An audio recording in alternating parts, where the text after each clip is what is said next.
Hello friends, welcome to my YouTube channel IT tutor. आज के इस वीडियो में हम साधारण ब्याज और चक्रवृद्धि ब्याज निकालना सीखेंगे। हम इन दोनों को अलग अलग निकालेंगे और साथ ही इन दोनों का अंतर भी निकालना सीखेंगे कि इन दोनों में क्या अंतर है।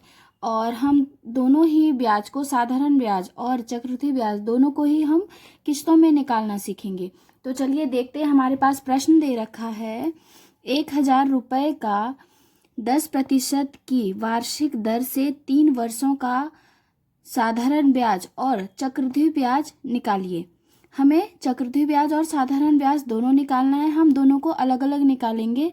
तो सबसे पहले हम साधारण ब्याज निकालते हैं। 3 वर्ष का दे रखा है तो 3 अलग अलग, इसको हम 3 वर्ष में अलग अलग निकालेंगे। तो चलिए हम स्टार्ट करते हैं।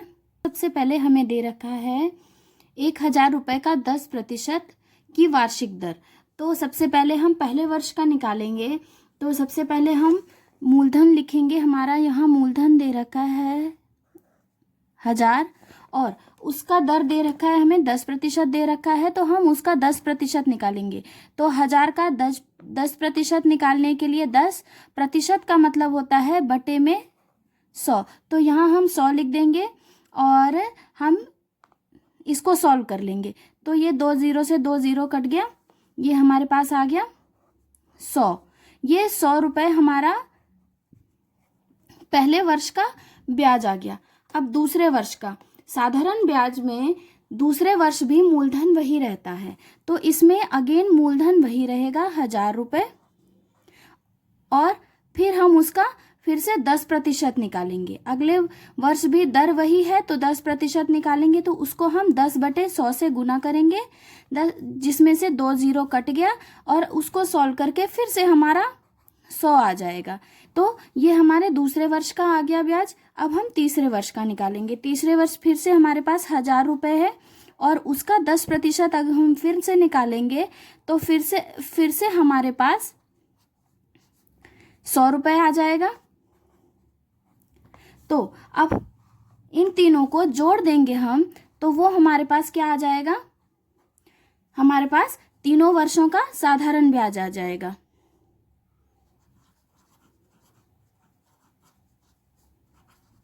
तीन वर्षों का साधारण ब्याज हमारे पास हो गया 300 रुपये। तो ये हमने साधारण ब्याज निकालना सीखा। अब आगे हम चक्रवृद्धि ब्याज की तरफ चलते हैं।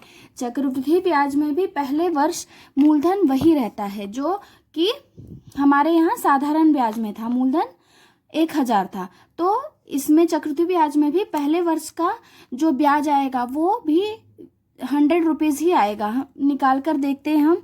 तो चक्रवृद्धि ब्याज में पहले वर्ष का मूलधन है हमारे पास 1,000 रुपये और उसका हम निकालेंगे 10%। इसकी तरह ही निकालेंगे 10/100। 2 0 कट गया, हमारे पास पहले वर्ष का आ गया हमारे पास 100 रुपये। अब दूसरे वर्ष में मूलधन बदल जाता है। मूलधन बदल कैसे जाता है, पहले वर्ष में जो हमारे पास मूलधन था और जो पहले वर्ष का ब्याज आया है वो प्लस हो जाता है। अब इसका मूलधन कितना हो गया, 1,100 रुपये। अब इसका मूलधन है, ये हमारे पास मूलधन है। दूसरे वर्ष का मूलधन बदल गया, तो अब हम दर हमारे पास 10% दे रखा है, तो अब हम 1,100 का 10% निकालेंगे। 10% निकालने के लिए 10/100, 2 0 से 2 0 कट गया, यहाँ आ गया हमारे पास 110 रुपये।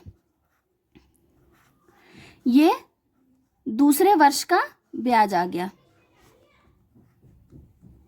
ये पहले वर्ष का था। अब तीसरे वर्ष का निकालते हैं। तो सबसे पहले हम मूलधन निकालेंगे।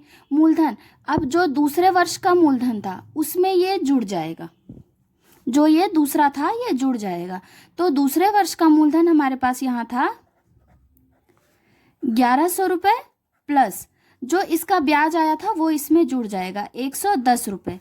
तो अब मूलधन कितना हो जाएगा हमारे पास, यहाँ मूलधन हो गया हमारे पास, तो ये 1,200 1210 हो जाएगा। अब ये हमारे पास तीसरे वर्ष का मूलधन हो गया 1210 रुपये। अब तीसरे वर्ष का मूलधन है तो तीसरे वर्ष का हम ब्याज निकालेंगे। तीसरे वर्ष का ब्याज निकालने के लिए हम फिर से इसका 10% निकालेंगे। 10% इसका निकालते हैं तो एक जीरो से ये कटता है, एक से ये, तो इसका तीसरे वर्ष का ब्याज आ गया 121 रुपये। तो चक्रवृद्धि ब्याज हमारा आ गया, मैं शॉर्ट फॉर्म में लिख रही हूं, चक्रवृद्धि ब्याज हमारा आ गया। हम इन तीनों को प्लस कर लेंगे। पहले वर्ष का हमारे पास 100 रुपये है, दूसरे वर्ष का 110 रुपये है और तीसरे वर्ष का 121 रुपये है। इन तीनों को प्लस करने पर हमारे पास 331 रुपये आते हैं।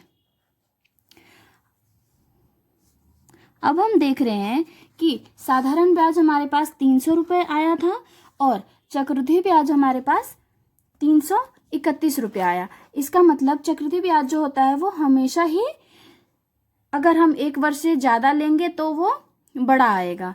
जैसे कि यहाँ पहले वर्ष में 100 रुपये ही था, अगले वर्ष में भी 100 रुपये था और तीसरे वर्ष में भी 100 रुपये ही था साधारण ब्याज में। पर चक्रवृद्धि ब्याज में देखा जब हमने, पहले वर्ष में साधारण ब्याज की तरह था और दूसरे वर्ष में प्लस हो गया और तीसरे वर्ष में जो भी ब्याज आया था मूलधन में फिर से वो प्लस हो गया, इसलिए उसका जो ब्याज है वो हमारा ज़्यादा ब्याज आया है। ठीक, ऐसे ही और वीडियो देखने के लिए मेरी वीडियो को लाइक करें और चैनल को सब्सक्राइब करें। Thank you.